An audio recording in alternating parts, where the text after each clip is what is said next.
1 मे हा जो कामगारांचा दिवस आहे, जागतिक कामगार दिन, हा शिकागोमधून निर्माण झाला.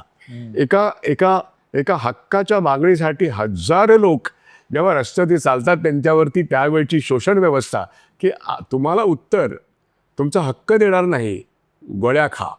गोळ्या खाऊन लोकांनी तो लाल झेंडा आपल्या काठीला उभा केला. तो जागतिक कामगारांचा रेड फ्लॅग झाला. ती लाल झेंड्याची निर्मिती म्हणजे 1 मे आंतरराष्ट्रीय कामगार दिवस.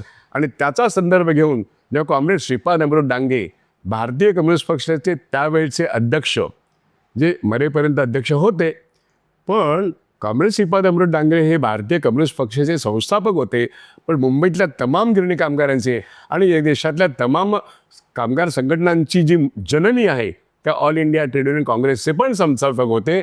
आणि अशा सगळ्या पार्श्वभूमीवर 1 मे जागतिक कामगार दिन, 1 मे महाराष्ट्र संस्थापन. आणि त्याच दिवशी मी तुम्हाला सांगतो की गुजरातचं पण आहे. कारण का हे बघा, महाराष्ट्र कुठे होता? अहमदाबादपासून ते धारवाडपर्यंत. त्यामुळे त्रिभाषिक राज्य हे एक भाषिक झालं. गुजरात जो आपण उमरगावपासून ते पार सौराष्ट्रपर्यंत गुजरात झाला. त्यानंतर आपल्या बेळगावपासून पुढे बंगलोरपर्यंत आणि मैसूरपर्यंत कर्नाटक झालं. अशा तऱ्हेने ती भाषिक सूत्र जे 56 सालचं नेहरू सरकारचं धोरण होतं, त्या धोरणाची अंमलबजावणी ही त्या ठिकाणी झाली. आणि मग त्याची अशी एक मोठी पार्श्वभूमी जी मला वयाच्या 7व्या वर्षापासून डोळ्याने बघितली, कळायला जरा उशिरा लागलं, पण त्यातलं ते क्रांतिकारक होत आहे. 1 मे आंतरराष्ट्रीय दिवस आणि 1 मे महाराष्ट्र स्थापना दिवस, याचे आता 65 वर्ष होतात.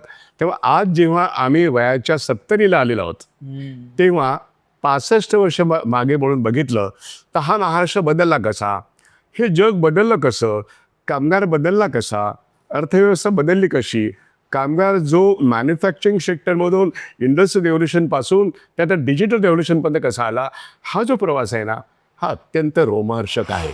आणि मग मी मिळवलेला दिवस, 8 तासाचा दिवस, 1 मे ज्यासाठी मी गाजवतो, तो आज 8 तासाचा दिवस कुठे आहे असं मला आज जाहीरपणे म्हणावंसं वाटतं.